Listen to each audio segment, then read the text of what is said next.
because I think we're all exposed to these, social media influencers, but we don't really know what it would be like to be one. So thanks for coming. My pleasure. Thanks so much for having me. Yeah. So why don't you just jump in and we'll just see where the questions lead as well. Sure, yeah. As I'm looking through these slides and you guys type out questions, feel free to stop me, Christine, if I'm just like totally glossing over them because I'm just looking at the slides. But anyway, as you guys know, my name is Anh Lin and I am a social media influencer. And if you're not yet clear on what that means, I'm sure you all know what that means. But the career overview is that I basically make these cinematic style devotional videos on YouTube. And I also post home design content on Instagram and TikTok. So I'm in the home decor niche. So it's nothing hip. It's just like HGTV type of stuff, So that's one part of what I do. The next part is that I work with brands to help them launch new products or just help them with marketing campaigns. And that's a photo of one of my recent collaborations with Sam's Club, one of my favorite childhood stores that me and Mom still go to. It was really nice to work with them. And the third part of what I do is that I get to sell my own artisanal products as well. I make these ceramic vessels that I like to sell on my little shop called the Hygge Shop. That's just like an overall look at what I do.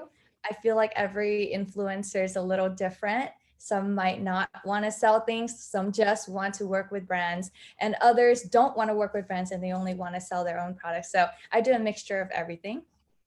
Next, training and education.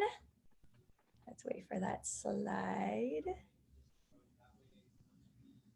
Oh, is it showing? Yeah, okay, good.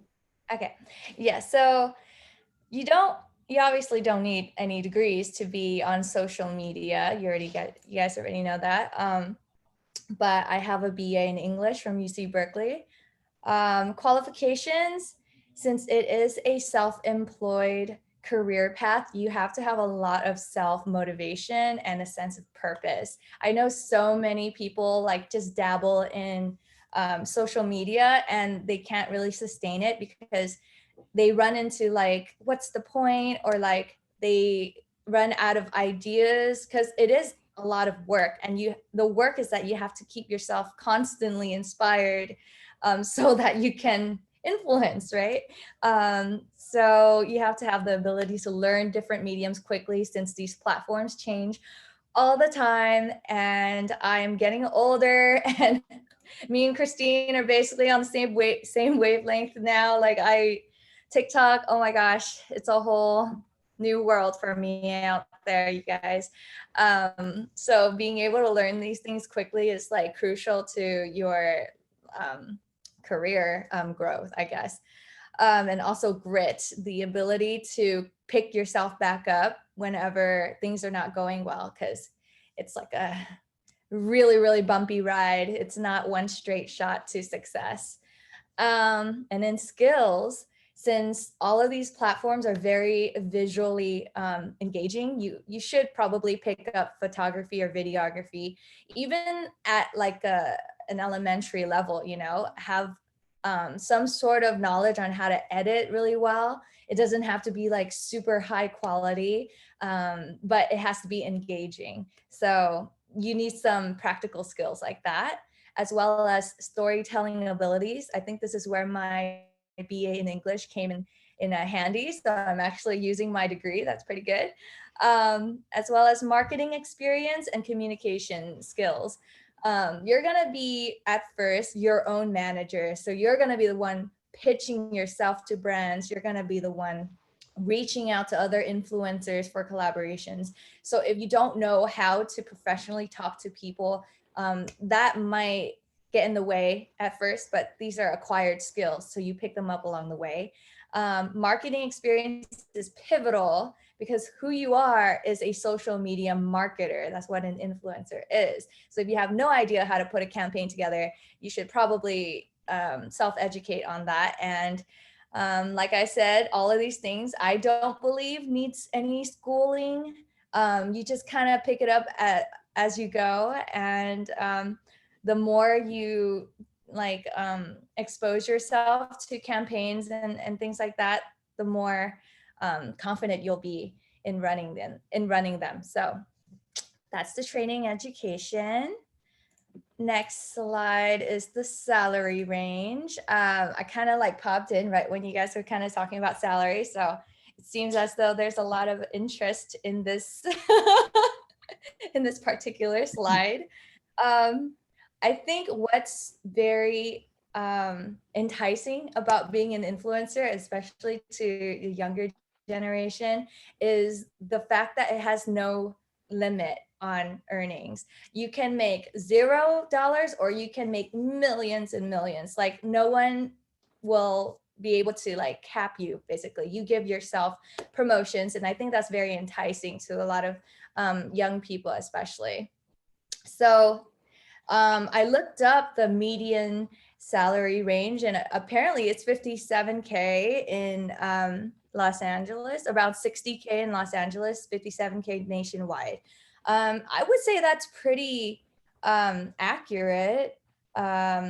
If you're like a micro influencer like myself, a lot of influencers have day jobs as well. But the dependencies include like how many followers you have, how much your followers engage with your content, because that tells brands whether or not your followers are real. Other determining factors include like your social status, right? If you're like an actress and you have 60K followers, you're going to be paid differently than just anybody with 60K followers. I'm sure you guys already know that, but the streams of income, this is what a lot of people still don't know. There are a lot of different streams of income that come into like the income pie, the pie chart. Me specifically, I make money off of YouTube ads, brand sponsorships, my own merch or products, affiliate commissions, which are like affiliate links that you put in your bio or in your description box. And if people buy from those links, then you get like a 10% earning from them and then people also make money off of Patreon, which is a donation page for creators. So those are the top 5 different streams of income. Yes. I wonder if any of you guys knew that, but anyway, next, let's see. Ellie, you have a question? Yes. Yeah. I know this is kind of a weird question, but like, do you actually like the things you endorse, Oh my the gosh, sponsor? that is a great 'Cause question. It's kind of annoying. Like, I feel like the YouTubers, they don't really like the things that they endorse. I don't know. Yeah. So the thing about endorsements is that when you're presented like this huge amount of money, if you're like a big influencer, just human nature, right? If you have like no kind of like strong, moral grounding or no strong like faith convictions, it's very difficult for any human being to say no to like $100,000 just to promote something. So the human side, I totally understand, but there's such a thing as integrity, right? There's also such a thing as a moral compass, which are extremely important. I think at this point in the game, I'm privileged enough to not feel the need to like take on every endorsement. So the ones that I do put my time into are the ones that I've tried and I love. But I understand why like smaller creators and really large creators would be tempted to just say yes to anything, just because one, their life, what am I trying to say? Their not their life depends on it, but their lifestyle, like basically it's their livelihood. That's what I'm trying to say. Yeah, so their livelihood either depends on it, or if they're so big that it's like you can't say no to that amount of money. But I'm like in this like sweet spot where I like already have enough and I don't need to feel like I have to sink or swim. So now I get to really decide who I want to work with. And if I don't have any sponsorships coming, I don't have to like really put myself out there. I can just focus on creating my ceramic vessels and creating my own products that I enjoy doing. So that's a really good way, a really practical way for an influencer to keep themselves accountable, is to have many streams of income. So you don't put all your eggs in one basket and you start compromising on your integrity because you feel like your livelihood is at stake. Does that make sense? Great question. Okay, and great answer. All right. So the why would I want to do this, and why would anyone do this? One, it gives you a lot of freedom. You have creative freedom. You are the art director of every campaign, mostly. You are the art director of all your pages. And if you are a creative person, having influence is like what every artist wants, right? You also get to make your own schedule. I am not an early bird. Like, I like my beauty sleep. I love sleeping in. So having a 9-to-5 job really like got to me at one point, because I'm like, I can't wake up at 7 every day. This is crazy. So getting to sleep in is really nice. Having to answer to no one is actually very nice as well, except my manager. But she's like my teammate. So we make decisions together. The freedom is such a great perk, you guys. You also have pretty much no limits on anything. No earning limits, no creative limits, no career caps. You can go on to be anyone you want. You know, you're not stuck on this path forever. Also, you get a lot of opportunities because you're like putting yourself out there. You can get book deals, you can get TV or movie deals, all of which has happened countless times to people. You get philanthropic opportunities as well, because people use your platform to raise awareness to things that matter. And also, of course, you get influence. You get to make a positive impact. You get to leave behind, a worthy legacy, like I wrote. And if you are in the faith, like I am, you feel like you get to spread the gospel directly to other people, which is, I feel like, the goal of every Christian. So it's a really great perk of being an influencer. And I also attached some I guess feedback, the comments and the DMs that I received from people telling me directly that I've impacted them in a positive way. So it's just great if you're the type of person who wants to see immediate results, being an influencer is a great career path for you, because people will let you know immediately if they like you or hate you. Yeah. All right. So that's the why. And then the why not. There's a lot of why nots. Some of which include lots of trolls. You have to have really thick skin. Otherwise, people are going to try to tear you down no matter what you do.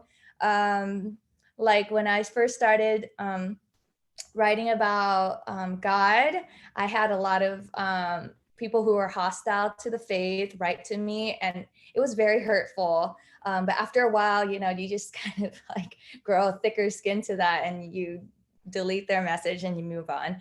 And it can also be very lonely because you don't have a team, at least when you first start out. You're working by yourself all the time.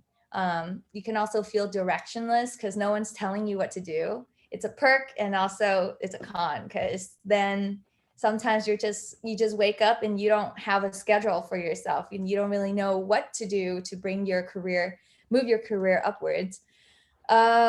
It's also undermined, I feel, by a lot of adults. There are so many skits, even influencers make fun of other influencers, and I just feel like there's so much hypocrisy in that. But nonetheless, I feel like it's such a new career that a lot of older people don't understand it, and they just kind of brush it off as this this phase, this fad, not like a legitimate career. You also have to face unstable income for a while. This never really goes away because, you never know if you wake up one day and you get canceled or whatever, because there goes all your income, your livelihood, So your income is kind of determined by a lot more factors than like a normal career path would have. That's why a lot of influencers have day jobs. But you also have no health benefits. And I know when you're young, you don't really care about health benefits, but when you get older and all these little things start popping up, it makes you worry a lot. And not having health benefits means you have to pay for your own health insurance, and that's really expensive if you have good health insurance. There's also no job security. No one tells you what to do. No one moves you up. And then also no one guarantees that you'll have a job tomorrow. So it's a little scary.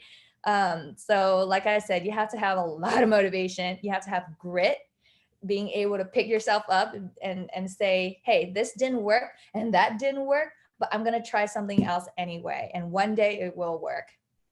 And finally, you get a lot of feelings of rejection or failure just because, you're running your own business basically. And there are like no teammates to share the victories and the downfalls with. So sometimes it gets really hard facing all the failures by yourself because you have to be the one to tell yourself, hey, it's okay. Let's try something new. And then the other side of yourself is like, hey, what if that doesn't work?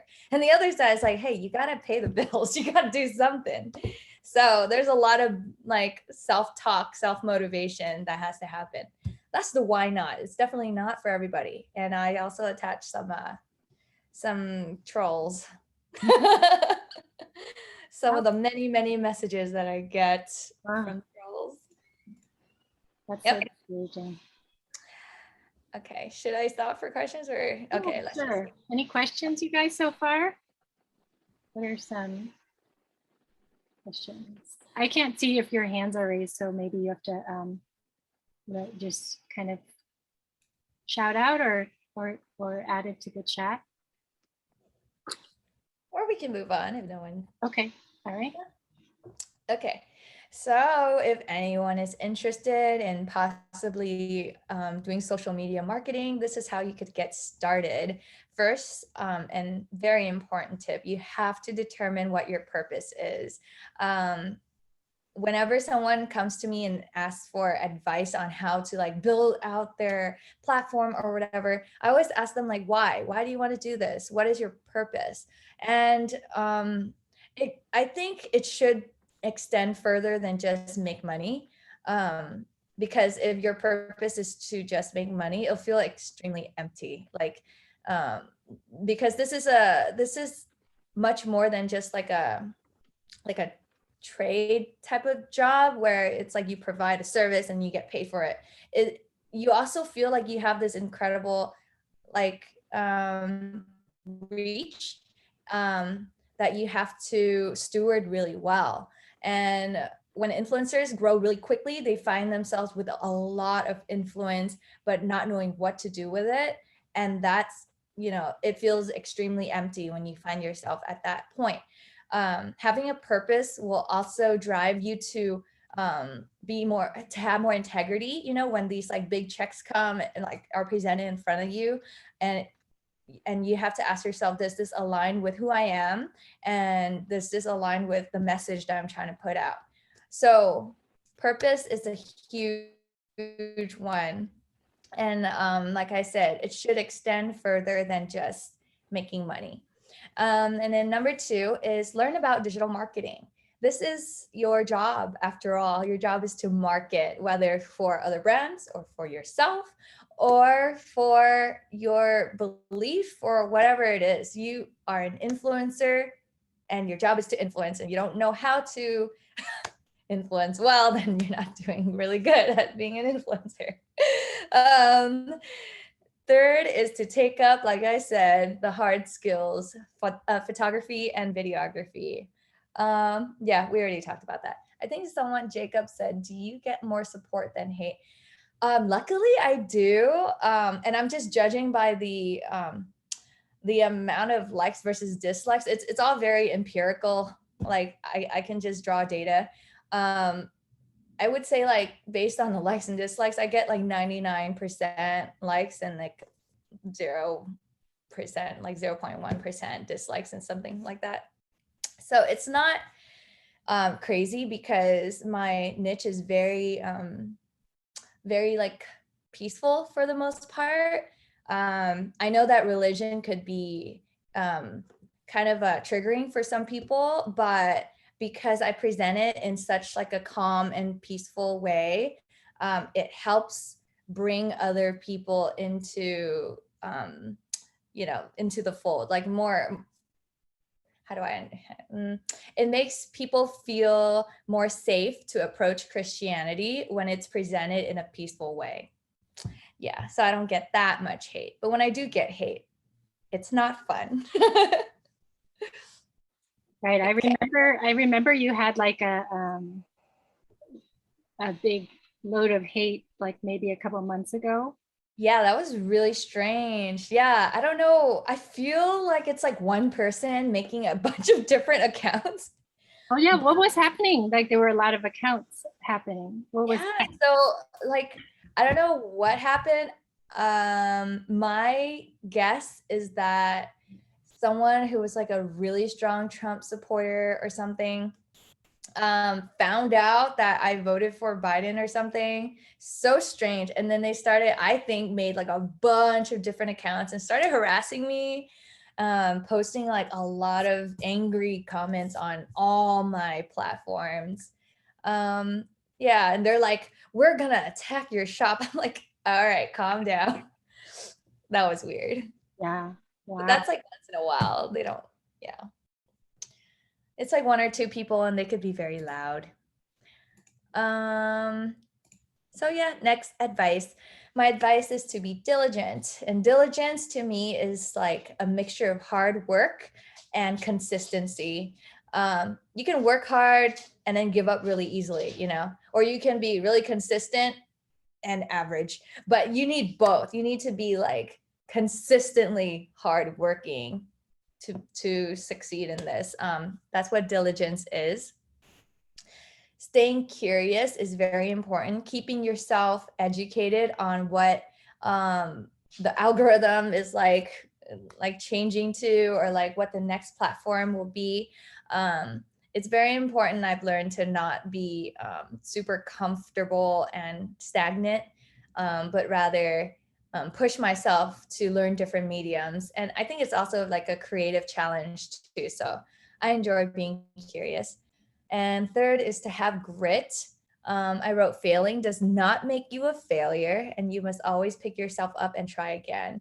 I think separating your sense of worth and your identity from success and failures will help you stay centered throughout this whole journey. Because if you attach yourself to any one of those two, even if like it's like accomplishments, which seem like a good thing, then you kind of die by the hate that you get, because you can't like let yourself be blown by the wind like that. You have to like separate your identity from these external things and allow yourself to hold on to what your purpose is, so that no matter if you're doing well or if you're doing poorly, you will still have peace and you will still have joy.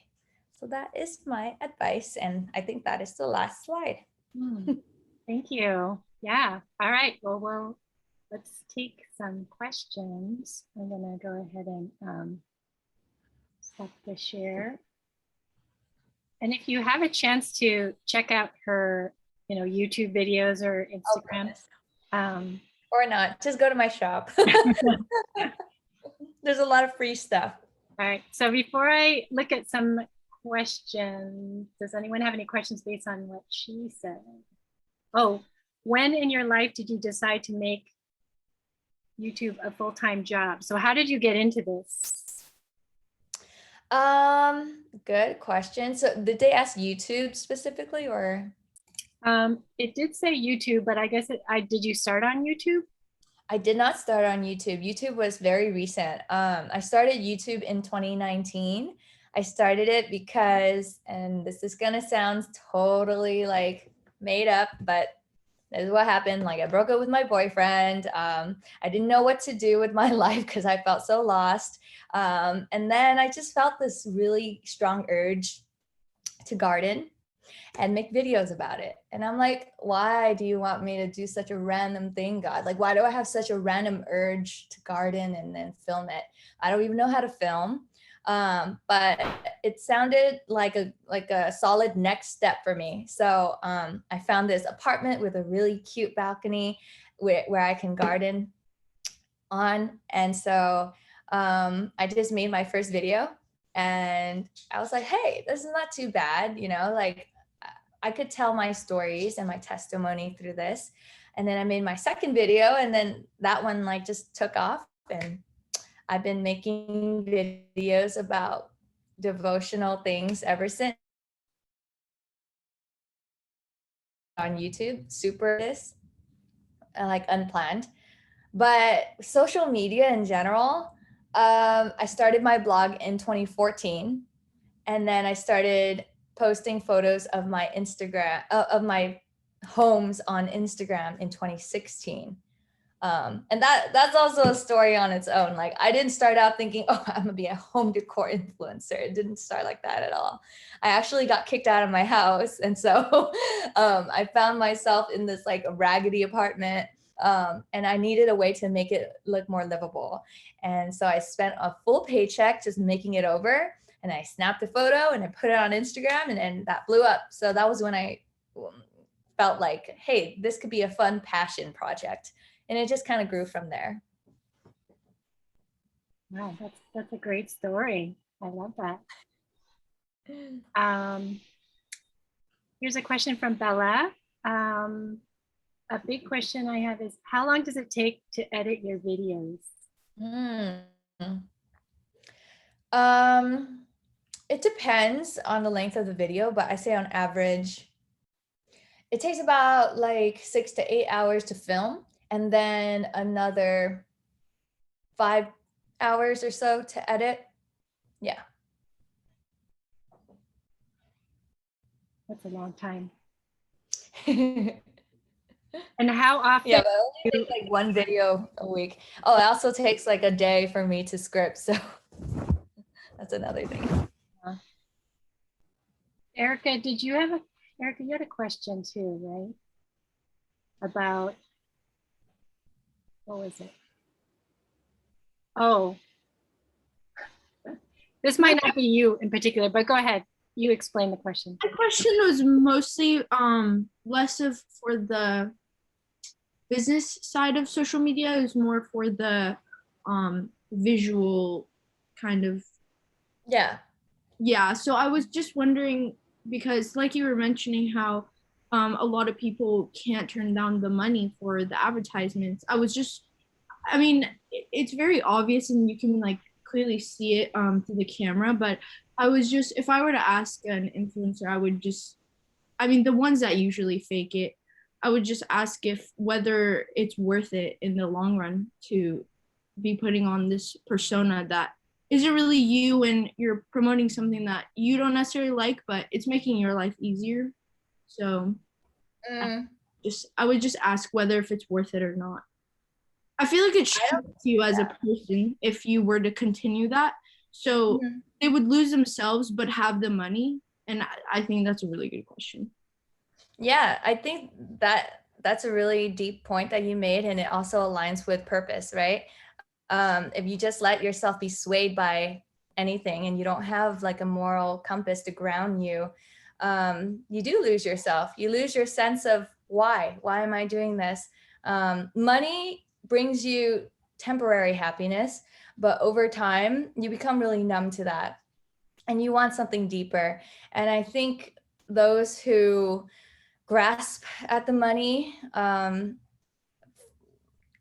really regret it in the long term, because they lose not only their self-trust, but also the trust of the people that liked them. And it feels like almost like a betrayal of self. So I don't think it's worth it. I don't think any of you guys think it's worth it, but when we're all presented with that opportunity, we have to have our why. Otherwise, it's very difficult to say no. I'm just curious, Anne, if you can share what type of student you were in high school, what you were like in high school. Oh, wait, is that a personal question, Christine? Or someone asking that? Wait, do you guys want to guess what kind of student I was in high school? Were you the model minority? Was that what you were? I was definitely a minority, but I was not a model. In high school, I had issues. I had lots of issues, mostly from family problems and also growing up in a not great area.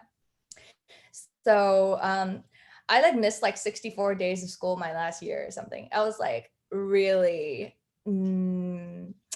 not interested in my educational career. And I think that makes sense for a lot of kids with family problems, because why should they care about their algebra homework when at home, their family's really abusive.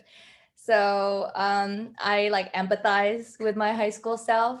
And I feel like I was redeemed. I had a second chance, got to go to community college and then transfer to Berkeley. So I think I had a moment where I had to empathize with what I went through in high school and forgive myself for all the stupid things I did. Yeah, fun fact, I didn't even know what Berkeley was when I was in high school. I didn't even know what MIT was. I didn't know any of the schools. That was just not in my, interest. So what, when did you kind of make that change from how you were in high school to was it when you were in community college? Were you motivated in community college? Mm-hmm. Yeah. So I was oh my gosh, personal story time. So I fell in love with this guy when I was 14, 15, head over heels in love with this guy because we both had family problems and we were each other's family. It felt like he was my pillar. And of course, when that kind of fell apart, because of him and his group of friends, I was also introduced to a lot of substance abuse at the young age of 16, totally underage, but I did it all, and then at this one party on Saturday, I remember being drunk. Am I allowed to say these things? At a career advisory class. Let's keep it real. Yeah, okay, I'll keep it real. I was drunk. I was on E. I was high. I was everything at once to the point where I couldn't even feel the weather. I was so numb. And I remember jumping into a stranger's car, and then it just filled up with people, and then we took off, and I had no idea where we were going because I was so messed up.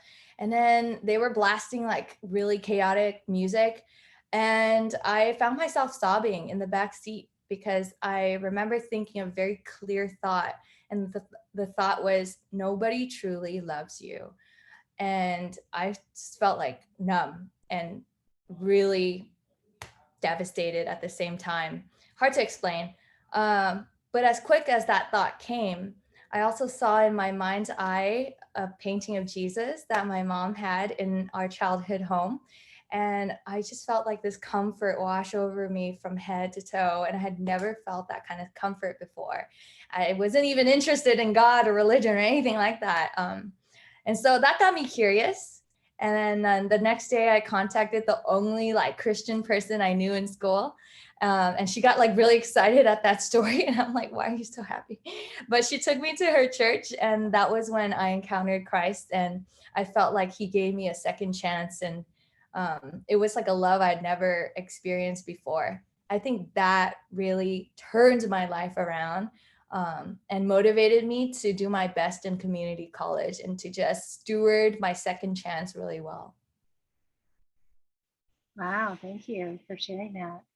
Yep. Thanks for listening, guys. Taking us to church too.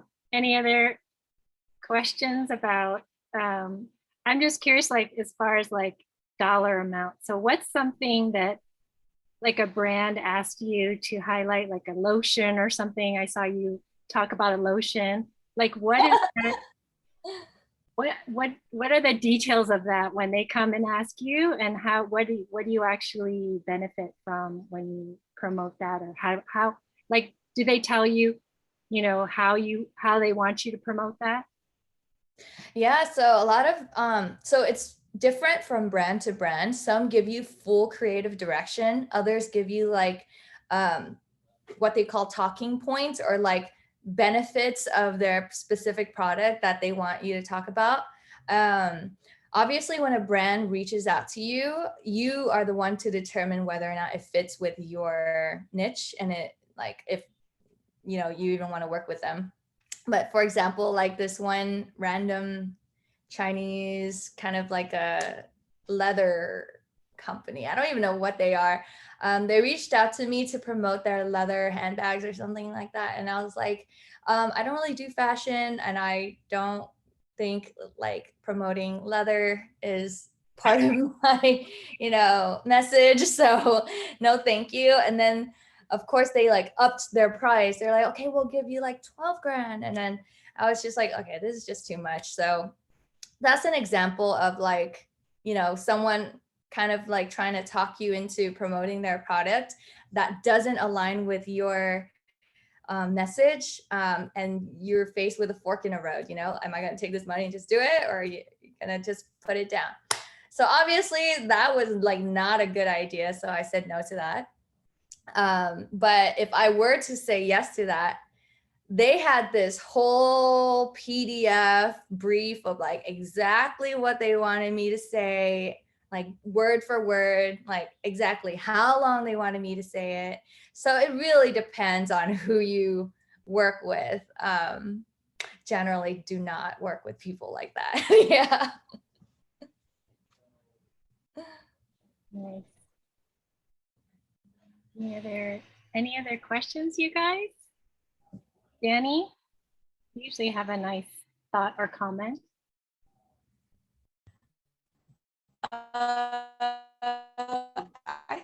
think it's really cool how you kind of have talked about the like moral aspect of this, because I feel like in another situation maybe that wouldn't have been talked about as much. So I really appreciate that. Aw, thank you. I'm glad you guys, you know, were engaged and enjoyed it.